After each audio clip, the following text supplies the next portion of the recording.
Hello students, नमस्कार। Solid state की online class में आप सभी बच्चों का हार्दिक स्वागत है, अभिनंदन है। मैं उम्मीद करता हूँ आप घर पे सुरक्षित होंगे और सेफ होंगे। बिना बात किए हम अपने सॉलिड स्टेट के लेक्चर को आगे बढ़ाते हैं। हम जो बात कर रहे थे वो बात कर रहे थे ठोसों के गुण की, और मैंने आपको ठोसों में दो गुण बताए थे। एक तो ठोसों का विद्युतीय गुण और एक बताया था चुंबकीय गुण। विद्युतीय गुण के आधार पर हमने ठोसों को तीन भागों में बांटा था: चालक, अचालक और अर्धचालक। चालक क्या होता है, अचालक क्या होता है और अर्धचालक क्या होता है, ये बात मैंने आपसे कर ली थी। फिर हमने अर्धचालक को भी दो भागों में बांटा था, एक तो शुद्ध अर्धचालक और एक बताया था आपको अपद्रव्य अर्धचालक। शुद्ध अर्धचालक क्या होता है, जिसमें पहले तो चालकता उत्पन्न नहीं होती, लेकिन जैसे आप टेम्परेचर दोगे उसके बंध टूट जाएंगे और बंध टूटने की वजह से वो इलेक्ट्रॉन बाहर निकलेंगे और उन इलेक्ट्रॉनों के बाहर निकलने की वजह से चालकता उत्पन्न होगी। जबकि अपद्रव्य अर्धचालक क्या होते हैं कि जब आप प्योर कंडक्टर में कोई बाहर से अशुद्धि मिला देते हो तो अशुद्धि मिलाने के कारण उसमें चालकता उत्पन्न हो जाती है। उस चालकता को बोलते हैं अपन, यानी उस तरीके को बोलते हैं हम डोपिंग, और उससे बनने वाला जो चालक है वो कहलाता है अपने पास अपद्रव्य या आंतरिक अर्धचालक। ये बात मैंने आपसे कही थी। मैंने कही थी कि अगर मान लो आपको शुद्ध अर्धचालक दिया जाए और अपद्रव्य अर्धचालक दिया जाए तो दोनों में चालकता ज़्यादा किसकी होगी भाई? अपद्रव्य की। उसमें अपद्रव्य अर्धचालक भी हमने दो प्रकार के पढ़े थे, एक तो एन टाइप और एक पी टाइप। हमने कहा था कि जब एन टाइप क्या होगा, अगर आप प्योर सिलिकॉन और जर्मेनियम के सेमीकंडक्टर में ग्रुप 15 की इंप्योरिटी मिला दो तो बनने वाला कंडक्टर कहलाता है एन टाइप। ऐसा क्यों? क्योंकि आपको पता है ग्रुप 15 के जो एलिमेंट है वो 5 बंध बनाते हैं, जबकि सिलिकॉन और जर्मेनियम 4 बंध बनाते हैं। अतः आप जब 15 की इंप्योरिटी उसमें मिलाओगे तो बताओ एक इलेक्ट्रॉन फ्री रहेगा या नहीं रहेगा? वो इलेक्ट्रॉन घूमेगा और उस इलेक्ट्रॉन की घूमने की वजह से उसमें क्या उत्पन्न हो जाती है भाई? चालकता। चालकता नेगेटिव चार्ज के कारण उत्पन्न हो रही है, इसलिए उसे बोला था हमने एन टाइप कंडक्टर। अब जो हम बात करने वाले हैं वो बात करेंगे पी टाइप सेमीकंडक्टर। किसकी बात करेंगे भाई? P type semiconductor. देखो, पी का मतलब बताया था मैंने। पी मतलब क्या होता है भाई? पॉजिटिव। पी का मतलब क्या होता है? पॉजिटिव। अब यहाँ पॉजिटिव से मतलब क्या है वो बात तो आपको समझ में आ जाएगी, लेकिन आपको इस चीज़ का तो पता है, ये जो पी टाइप सेमीकंडक्टर है ये भी किससे मिला होगा? अशुद्धि मिलाने से। किससे बना होगा भाई? अशुद्धि मिलाने से। देखो, अगर आपके पास प्योर सिलिकॉन या जर्मेनियम का सेमीकंडक्टर है, भाई अशुद्धि किस प्रकार मिलाई जाती है? प्योर में तो मिलाओगे, और प्योर कौन सा हमारे पास? या तो सिलिकॉन का होगा या जर्मेनियम, वो आपकी इच्छा है। अगर आपने इसमें इंप्योरिटी मिला दी, इंप्योरिटी कौन सी? ग्रुप 13 की, ध्यान रखना है। यह इंप्योरिटी किसकी होगी? ग्रुप 13 की। तो बनने वाला कंडक्टर होता है भाई पी टाइप। यानी अगर आपने प्योर सिलिकॉन या जर्मेनियम के सेमीकंडक्टर में अगर ग्रुप 13 की इंप्योरिटी मिला दी तो बनने वाला जो कंडक्टर होगा वो होगा पी टाइप। अगर आप ग्रुप 13 की जगह अगर 15 की मिला देते, अगर 13 की जगह 15 की मिला देते तो बनने वाला कंडक्टर हो जाता एन टाइप। कौन सा हो जाता? N type. हमको कौन सी मिलानी है? 13 की।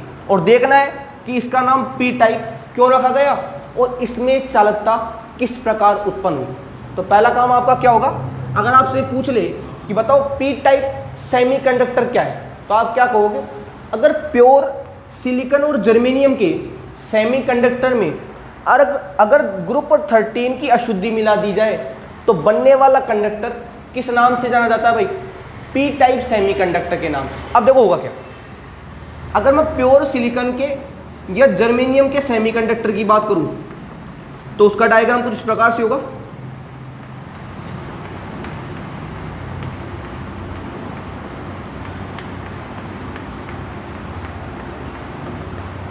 इस प्रकार का डायग्राम होगा, कुछ बताया था डायग्राम मैंने आपको पहले भी।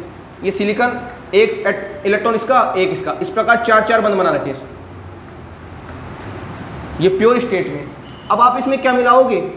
ग्रुप 13 की इंप्योरिटी। भाई ग्रुप 13 कौन से होते हैं? बोरोन, एल्यूमिनियम, गैलियम, इंडियम और थैलियम, इनको बोलते हैं हम ग्रुप 30। ये तो होते हैं ग्रुप 13 तो ये होते हैं, और 15 कौन से होते हैं पता है आपको इस चीज का?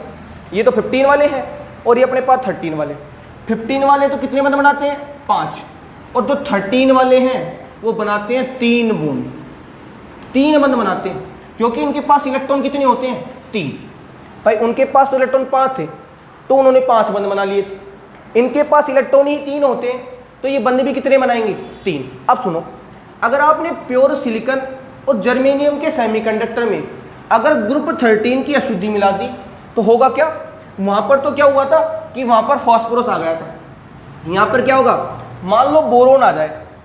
भाई जैसे आप मिलाओगे तो सिलिकॉन परमाणु की जगह मान लो बोरोन परमाणु आ जाएगा, भाई 13 में से कोई ना कोई सा तो आएगा। तो अगर आपने प्योर सिलिकॉन और जर्मेनियम के सेमीकंडक्टर में अगर ग्रुप 13 की अशुद्धि मिलाई तो सिलिकॉन परमाणु की जगह कहीं पर क्या आ जाएंगे? ग्रुप 13 के एलिमेंट। मान लो यहां पर बोरोन आ गया। अब आपको पता है जैसे ही बोरोन आएगा तो बोरोन तो कितने बंद बना सकता है? अधिकतम 3, जबकि यहां पर कितने बंद बने हुए हैं? 4। देखो आप 1 2 3 और 4, तो मैं कहूँगा बोरोन 3 बंद तो बना लेगा। लेकिन बताओ ये जो लास्ट वाला सिलिकॉन है इसके साथ ये क्या बंद बना पाएगा क्या? मैं कहूँगा यहाँ पे बताओ एक होल खाली रह जाएगा, नहीं रहेगा? ये इलेक्ट्रॉन तो किसका है? ये इलेक्ट्रॉन तो सिलिकॉन का है भाई, इसका नहीं है, क्योंकि बोरोन के पास तो 3 ही इलेक्ट्रॉन थे और 3 इलेक्ट्रॉनों से इसने इसके साथ साझा किया, इसके साथ साझा किया और इसके साथ साझा किया, और किसका निर्माण कर लिया भाई? सहसंयोजक बंध का। लेकिन अब उसके पास इलेक्ट्रॉन है ही नहीं, तो बताओ वो क्या चौथे सिलिकॉन परमाणु से जुड़ सकता है क्या? नहीं जुड़ेगा। अगर नहीं जुड़ेगा तो बताओ यहाँ पे एक होल, एक खाली स्पेस खाली रहेगा नहीं रहेगा? और वो खाली है इसलिए उसको बोलते हैं पॉजिटिव। क्या बोलते हैं? पॉजिटिव होल बोलते हैं इसको, पॉजिटिव होल।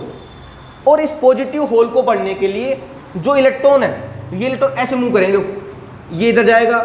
सुना ध्यान से बात, भाई बोरोन के पास 3 इलेक्ट्रॉन थे तो 3 बंद उसने बना लिए। तो बताओ यहाँ पे एक होल खाली रहेगा नहीं रहेगा? क्योंकि उसके पास इलेक्ट्रॉन है ही नहीं।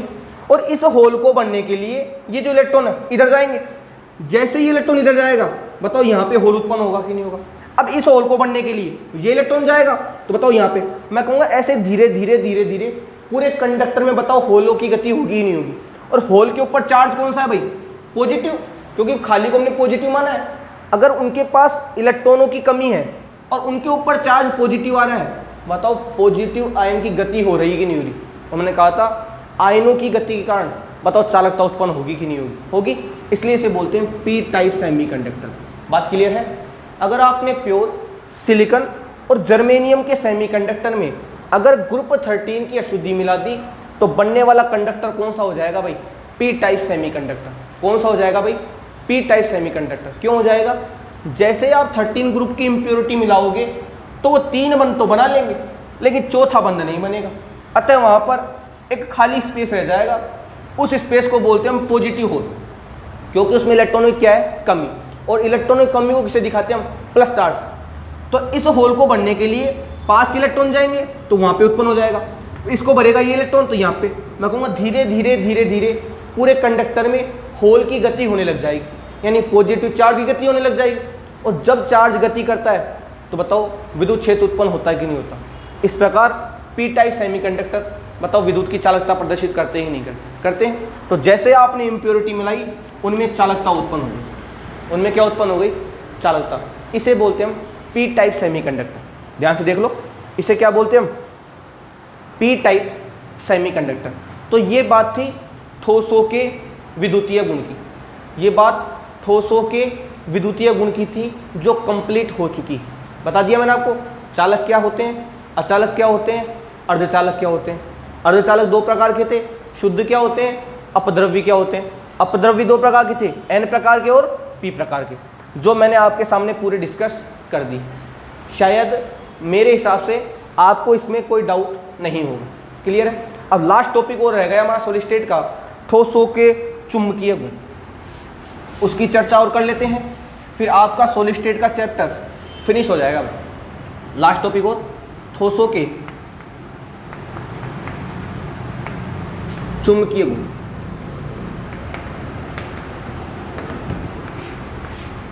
यानी मैग्नेटिक प्रॉपर्टी पढ़नी है हमको ठोसों की। देखो मैंने आपसे कहा था चाहे चुंबकीय गुण हो चाहे विद्युतीय गुण, दोनों ही आवेश के कारण उत्पन्न होंगे। यानी चार्ज के कारण, कोई चार्ज स्पीसीज होगी उसके कारण ये दोनों क्षेत्र उत्पन्न होंगे, या तो विद्युत क्षेत्र उत्पन्न होगा या चुंबकीय क्षेत्र। और आप इस चीज को फिजिक्स में पढ़ भी चुके कि आयनों के कारण ही चुंबकीय क्षेत्र और विद्युत क्षेत्र उत्पन्न होता है। पता है आपको इस चीज का कि आयनों की गति के कारण ही चुंबकीय क्षेत्र उत्पन्न होता है और उसी के कारण कौन सा क्षेत्र उत्पन्न होता है भाई? विद्युत क्षेत्र। वो पढ़ चुके हम। हमको ये देखना है कि जो चुंबकीय गुण है वो आता किस प्रकार से, कौन सी गति से आता है। सुनो ध्यान से, इलेक्ट्रॉन की दो प्रकार की गति होती है भाई। इलेक्ट्रॉन जो है वो दो प्रकार से गति करता है। कैसे करता है? एक तो गति इस प्रकार होती है कि ये कोई न्यूक्लियस है, इसके चारों ओर ये इलेक्ट्रॉन घूमेगा इस प्रकार। ये न्यूक्लियस है, उसके चारों ओर इलेक्ट्रॉन चक्कर लगा रहा है। और एक कैसी होगी, ये जो इलेक्ट्रॉन है अपने अक्ष पे चक्कर लगा रहा है। यानी ये तो हो गया अपने पास कौन सी, ये तो अपने पास स्पिन रोटेशन हो गया, चक्रण गति। और ये कक्ष के चारों घूम रहा है, इसे बोलते हैं हम कक्षीय गति। इंग्लिश में बोलते हैं इसे ऑर्बिटल रोटेशन, ऑर्बिटल रोटेशन। इसे बोलते हैं हम स्पिन रोटेशन। मतलब जो चुंबकीय गुण है वो दो प्रकार की गति का उत्पन्न होता है भाई। एक तो इलेक्ट्रॉन नाभिक के चारों ओर घूमेगा, उसके कारण चुंबकीय क्षेत्र उत्पन्न होगा। और एक अपने अक्ष के कारण घूमेगा भाई, जिस पर है उसी अक्ष पर चारों ओर घूमेगा। तो एक तो होगी स्पिन रोटेशन और एक न्यूक्लियस के चारों ओर। दो प्रकार की गति होती है। जब इलेक्ट्रॉन न्यूक्लियस के चारों ओर घूमता है उस गति को बोलते हैं हम ऑर्बिटल रोटेशन, या हिंदी में बोलते हैं कक्षीय गति। और जब वो अपने अक्ष पर ही घूमता है उसे बोलते हैं हम स्पिन रोटेशन, चक्रण गति, या इसे बोलते हैं हम अक्षीय गति। अक्ष पर घूम रहा है, इसे क्या बोलते हैं हम? अक्षीय गति। इन दोनों गति के कारण जो ठोस में है वो चुंबकीय गुण उत्पन्न हो जाता है। क्योंकि मैंने कहा था ठोस में या तो इलेक्ट्रॉन होंगे या आयन होंगे। अगर इलेक्ट्रॉन न्यूक्लियस के चारों ओर घूम रहा है तो कक्षीय गति होगी, और अगर अपनी स्पिन पर घूम रहा है तो स्पिन गति होगी। और इन दोनों गति के कारण ठोसों में क्या उत्पन्न हो जाता है भाई? चुंबकीय गुण। एक बात आपको ये ध्यान होनी चाहिए, जो चुंबकीय गुण होता है हमेशा इनके कारण उत्पन्न होता है भाई, अयुग्मित इलेक्ट्रॉनों के कारण, यानी अनपेयर्ड इलेक्ट्रॉन। ये बात आपको याद हो जानी चाहिए। जब भी चुंबकीय गुण उत्पन्न होगा वो अयुग्मित इलेक्ट्रॉनों की वजह से होगा, और किसी की वजह से चुंबकीय गुण उत्पन्न नहीं होता। अगर आपके पास कोई स्पीसीज है और उसके पास अयुग्मित इलेक्ट्रॉन है तो वो चुंबकीय होगी, अन्यथा वह चुंबकीय गुण प्रदर्शित नहीं करेगी। मतलब ये कि वह स्पीसीज जो अयुग्मित इलेक्ट्रॉन रखती है वो ही चुंबकीय गुण प्रदर्शित कर सकती है। जिसके पास अयुग्मित इलेक्ट्रॉन उपस्थित नहीं होंगे उनमें किसी प्रकार का कोई चुंबकीय गुण उपस्थित नहीं होता है। ये बात आप पक्की बात समझ लो। तो चुंबकीय गुण दो गति कारण उत्पन्न होता है, एक तो कक्षीय गति कारण और एक अक्षीय गति कारण। और हमेशा किसकी वजह से उत्पन्न होगा? अयुग्मित इलेक्ट्रॉनों की वजह से। यानी आपके पास जो चुंबकीय गुण है वो दो कारणों से उत्पन्न होगा, या तो अयुग्मित इलेक्ट्रॉन हो, या तो कक्षीय गति से या अक्षीय गति से। और जिम्मेदार कौन होगा उसके लिए? अयुग्मित इलेक्ट्रॉन। कौन जिम्मेदार होगा भाई? अयुग्मित इलेक्ट्रॉन। अब हमको ये देखना है कि इस चुंबकीय गुण के आधार पर जो हमारे पास ठोस है वो कितने प्रकार के होंगे, यानी क्या क्या कहेंगे हम उन्हें भाई। जो चुंबकीय गुण दिखाएगा, नहीं दिखाएगा, कम दिखाएगा, क्या करेगा, उसके आधार पर, यानी चुंबकीय गुण के आधार पर हम ठोसों का वर्गीकरण कर रहे हैं। तो देखो चुंबकीय गुण के आधार पर ठोसों को कितने भागों में बांटा गया, यानी कौन कौन से होंगे। मैं लिख देता हूँ पहले। एक तो अपने पास होगा प्रतिचुंबकीय, एक तो क्या होगा अपने पास? प्रतिचुंबकीय। एक अपने पास होगा अनुचुंबकीय, ये आपने 11 में पढ़ा भी होगा भाई, ये दो तो खूब पढ़े होंगे। इसे बोलते हैं इंग्लिश में डायामैग्नेटिक, इसे बोलते हैं पैरामैग्नेटिक। एक होता है अपने पास लोह चुंबकीय, ये नया है भाई, इसे बोलते हैं हम फेरोमैग्नेटिक। एक हमारे पास होता है प्रतिलोह चुंबकी, प्रतिलोह चुंबकी, इसे बोलते हैं हम एंटी फेरोमैग्नेटिक।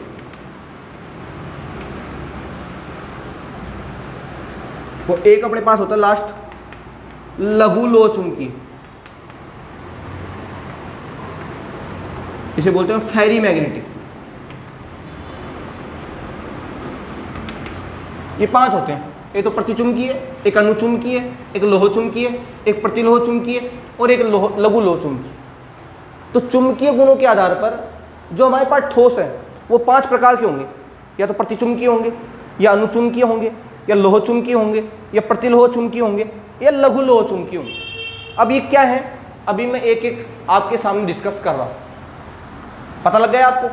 और चुंबकीय गुण किसके कारण उत्पन्न होता है, ये तो कक्षीय गति कारण या अक्षीय गति कारण, और जिम्मेदार कौन होता है भाई, अयुग्मित इलेक्ट्रॉन। बात समझ में आ रही है। अब स्टार्ट करते हैं। पहली बात कर रहा हूं मैं प्रतिचुंबकीय, डायामैग्नेटिक। सिंपल बात है, आपके पास चुंबक है, उसमें 2 पोल होते हैं, एक तो नॉर्थ और एक पाता है साउथ पोल, जानते हो ना, उत्तर और दक्षिण। एक तो नॉर्थ होता है और एक साउथ होता है। अगर मान लो इन दोनों ध्रुवों के मध्य आपने कोई ठोस रख दिया एलिमेंट, ये कोई ठोस का टुकड़ा है, वो आपने नॉर्थ और साउथ के बीच रख दिया। जैसे ही आपने उस टुकड़े को धातु के वो चुंबक के 2 ध्रुवों के बीच रखा, तो वो अगर चुंबक को रिपल कर रहा है, मैं कहूंगा ये रिपल करेगा इन दोनों को ऐसे। इसका मतलब क्या होगा, आपके पास एक चुंबक का टुकड़ा ये था, एक चुंबक का टुकड़ा ये था, उसका वो नॉर्थ पोल था, इधर वाला साउथ पोल था। जैसे आपने उस सॉलिड के टुकड़े को उन दोनों के बीच रखा, तो उसने जो चुंबक के दोनों ध्रुव थे उनको धकेल दिया, यानी वो उसके साथ अट्रैक्ट नहीं हो रहा, वो उनको कर रहा है रिपल। यानी आपने जैसे ही धातु के टुकड़े को उस नॉर्थ के और साउथ के बीच रखा, नॉर्थ और साउथ कौन, ये चुंबक के ध्रुव है भाई, तो उनने उस धातु के टुकड़े ने उन चुंबक के दोनों ध्रुवों को प्रतिकर्षित कर दिया, प्रतिकर्षित कर दिया, मतलब रिपल कर दिया। क्या कर दिया, रिपल। यानी जैसे ही आपने इस धातु के टुकड़े को इस नॉर्थ और साउथ के बीच रखा, तो इसने इन दोनों को धक्का मारा, एक दूसरे को दूर दूर कर दिया। मैं कहूंगा ये जो धातु का टुकड़ा है, इन दोनों ध्रुवों को बताओ प्रतिकर्षित कर रहा है कि नहीं कर रहा, क्या इसमें कोई आकर्षण हो रहा है, क्या नहीं हो रहा। इस प्रतिकर्षित करने के कारण इनको बोलते हैं हम प्रतिचुंबकीय। क्या बोलते हैं, प्रतिचुंबकीय।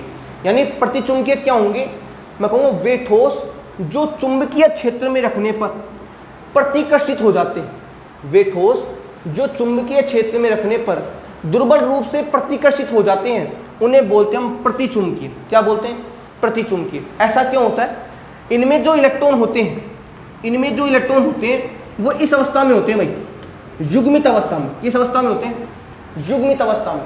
मैंने आपसे कहा था चुंबकीय गुण जब ही उत्पन्न होगा जब इलेक्ट्रॉन अयुग्मित होंगे, जबकि यहाँ पे इलेक्ट्रॉन कैसे होते हैं, युग्मित। यानी यहाँ पर इलेक्ट्रॉनों का युग्म पाया जाता है, एक ऐसे और एक ऐसे। अब सोचो ये प्रतिचुंबकीय क्यों हुआ भाई, मान लो इसने चुंबकीय गुण दिखाया, इसने चुंबकीय गुण दिखाया +1 बोर मैग्नेटोन। ये इकाई होती है भाई, मापने की इकाई है, इसको बोलते हैं बोर मैग्नेटोन। चुंबकीय गुण नापने की इकाई है। मान लो इसने +1 का चुंबकीय गुण दिखाया, तो बताओ ये नीचे जा रहा है नहीं जा रहा। अगर इसी दिशा ऊपर है तो उसकी दिशा कहाँ पे है, नीचे। अगर इसने +1 दिखाया तो बताओ ये -1 दिखाएगा नहीं दिखाएगा, तो ओवरऑल कितना हो जाएगा, 0। मतलब एक इलेक्ट्रॉन ने चुंबकीय गुण उत्पन्न किया तो दूसरे इलेक्ट्रॉन ने क्या कर दिया, उसको निरस्त। तो बताओ टोटल चुंबकीय गुण कितना आ गया, 0। बताओ प्रतिचुंबकीय होंगे कि नहीं होंगे। तो मैं कहूँगा वे ठोस जो चुंबकीय क्षेत्र में रखने पर दुर्बल रूप से प्रतिकर्षित हो जाते हैं, उन्हें बोलते हैं हम प्रतिचुंबकीय। क्या बोलते हैं, प्रतिचुंबकीय। और इनमें ऐसा क्यों होता है, युग्मित इलेक्ट्रॉनों के कारण। फॉर एग्जाम्पल जैसे मान लो मैं ले लूँ H-, जानते हो H-, माइनस में कितने इलेक्ट्रॉन होंगे, 2। भाई H के पास 1 इलेक्ट्रॉन होता है, माइनस का मतलब 1 इलेक्ट्रॉन हो, तो 1H1 होता है, 1 इलेक्ट्रॉन आपने वो दे दिया। बताओ क्या बन जाएगा यहाँ पे, H- बनेगा, इलेक्ट्रॉन कितने हो जाएंगे, 2। बताओ 1s2 होगा कि नहीं होगा। तो 1s2 का मतलब क्या होगा, 1 इलेक्ट्रॉन यहाँ पर, 1 इलेक्ट्रॉन यहाँ। बताओ इस कैटेगरी के अंदर आएगा नहीं। Li+ ले लो आप, कितना होता है परमाणु क्रमांक, 3। इलेक्ट्रॉन 3 होते ही नहीं होते, प्लस का मतलब क्या होगा, एक इलेक्ट्रॉन गया, बताओ 1s2 में 2 इलेक्ट्रॉन रहेंगे नहीं रहेंगे, तो इलेक्ट्रॉन विन्यास क्या होता है 1s2 2s1, ये इलेक्ट्रॉन तो गया, बताओ ये रहा कि नहीं रहा, बताओ प्रतिचुंबकीय होगा कि नहीं होगा। प्रतिचुंबकीय कब होगा, जब इलेक्ट्रॉन किस अवस्था में होंगे, युग्मित अवस्था में। इस युग्मित अवस्था की वजह से इनको बोलते हैं हम प्रतिचुंबकीय। क्या बोलते हैं भाई, प्रतिचुंबकीय, यानी वे ठोस जो चुंबकीय क्षेत्र में रखने पर दुर्बल रूप से प्रतिकर्षित हो जाते हैं उन्हें बोलते हैं हम प्रतिचुंबकीय। और ऐसा क्यों होता है भाई, युग्मित इलेक्ट्रॉनों की वजह से। एक इलेक्ट्रॉन एक तो दिखाएगा और दूसरा उसको निरस्त कर देगा, टोटल 0 हो जाएगा। और बताओ कैसे हो जाएंगे, प्रतिचुंबकीय। ध्यान से देख लो, ध्यान से, कैसे हो जाएंगे, प्रतिचुंबकीय हो जाएंगे। कैसे हो जाएंगे भाई, प्रतिचुंबकीय। बात क्लियर है? आप एग्जाम्पल बहुत सारे हैं, वो मैं आपको नोट्स में दे दूंगा। तो मैं तो आपको प्रतिचुंबकीय का मतलब समझाना चाहता था कि प्रतिचुंबकीय का मतलब होता क्या है, यानी चुंबक के जैसे चुंबकीय क्षेत्र में रखोगे आप तो उसको प्रतिकर्षित करने लग जाएंगे। और ऐसा क्यों हो रहा है, युग्मित इलेक्ट्रॉनों की वजह से, यानी जिनमें इलेक्ट्रॉन युग्मित अवस्था में होते हैं वे सभी के सभी क्या होते हैं भाई, प्रतिचुंबकीय। सेकंड देखो, अनुचुंबकीय, इसको क्या बोलते हैं हम, पैरामैग्नेटिक। क्या बोलते हैं, पैरामैग्नेटिक। यहां पे क्या होगा, ये नॉर्थ पोल और ये अपने पास साउथ पोल। जैसे आप कोई यहाँ पर टुकड़ा रखोगे तो ये करेगा इसको अट्रैक्ट, इस प्रकार अट्रैक्ट कर लेगा, यानी वो दोनों को करेगा अट्रैक्ट, पास पास लेके आएगा।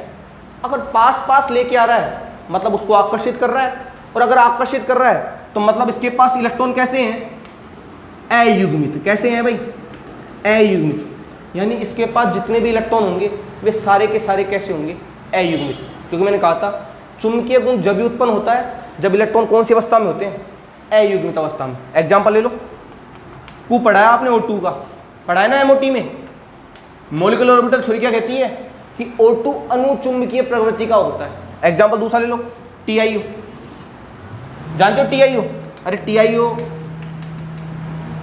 ये -2 और ये +2। टाइटेनियम का परमाणु क्रमांक कितना होता है, 22, और 22 के अंदर विन्यास क्या होगा, 18, आर्गन ले जाएगा 3d2 और 4s2। +2 में है तो ये 2 इलेक्ट्रॉन तो गए बाहर से, डी में कितने इलेक्ट्रॉन रह गए, 1 और 1 2। बताओ 2 अयुग्मित इलेक्ट्रॉन है कि नहीं, और इन 2 अयुग्मित इलेक्ट्रॉनों की वजह से बताओ चुंबकीय आघूर्ण उत्पन्न हुआ कि नहीं हुआ, हो गया। VO2 ले लो, यहाँ +2 में हो जाएगा V, कितना होता है परमाणु क्रमांक 23, तो मैं कहूँगा 18 आर्गन 3d3 4s2, 2 गए, बताओ 3 इलेक्ट्रॉन आएंगे नहीं आएंगे, और इन 3 अयुग्मित इलेक्ट्रॉन है कि नहीं, और इन अयुग्मित इलेक्ट्रॉनों की वजह से बताओ चुंबकीय आघूर्ण उत्पन्न होगा कि नहीं होगा। तो बताओ पदार्थ कैसा हो जाएगा, अनुचुंबकीय होगा कि नहीं होगा। मतलब प्रतिचुंबकीय का मतलब तो क्या होता है कि जिसमें इलेक्ट्रॉन युग्मित अवस्था में होते हैं, और अनुचुंबकीय का मतलब क्या होगा, जिसमें इलेक्ट्रॉन अयुग्मित अवस्था में होंगे। किस अवस्था में होंगे, अयुग्मित अवस्था में, उन्हें बोलेंगे हम अनुचुंबकीय पदार्थ। क्या बोलेंगे उन्हें, अनुचुंबकीय पदार्थ। ध्यान से देख लो, इसे क्या बोलेंगे हम, अनुचुंबकीय पदार्थ। बात क्लियर है? तो मैं ये कहना चाहता हूं कि आपके पास जो चुंबकीय गुण है वो 2 गति कारण उत्पन्न हो रहा है, एक तो कक्षीय गति कारण और एक अक्षीय गति कारण, और इनमें जो रेस्पॉन्सिबल फैक्टर है वो है अनपेयर्ड इलेक्ट्रॉन। वो क्या है भाई, अयुग्मित इलेक्ट्रॉन, यानी अयुग्मित इलेक्ट्रॉनों की वजह से ठोसों में मतलब इनमें क्या उत्पन्न हो रहा है भाई, चुंबकीय गुण। हमने 5 भागों में बांटा, प्रतिचुंबकीय, अनुचुंबकीय, लोहचुंबकीय, लघु लोहचुंबकीय और प्रतिलोह चुंबकीय। प्रतिचुंबकीय के बारे में क्या था कि इसमें सारे इलेक्ट्रॉन युग्मित अवस्था में होंगे, एक इलेक्ट्रॉन जितना बनाएगा दूसरा उसे निरस्त कर देगा, चुंबकीय आघूर्ण हमारे पास 0 हो जाएगा, और क्या करेंगे, प्रतिकर्षित करेंगे। अनुचुंबकीय में क्या कहा हमने कि आकर्षित करेंगे, मतलब इनके पास समस्त इलेक्ट्रॉन कौन सी अवस्था में होंगे, अयुग्मित अवस्था में। बात क्लियर है? अब बच गए 3, लोहचुंबकीय, प्रतिलोहचुंबकीय और लघु लोहचुंबकीय। वो अगले वाले लेक्चर में कंप्लीट कर दिया जाएगा। इस प्रकार आपका ये सॉलिड स्टेट का लेक्चर है वो कल या परसों के दिन फिनिश हो जाएगा। जब तक के लिए धन्यवाद, देखते रहिए सॉलिड स्टेट।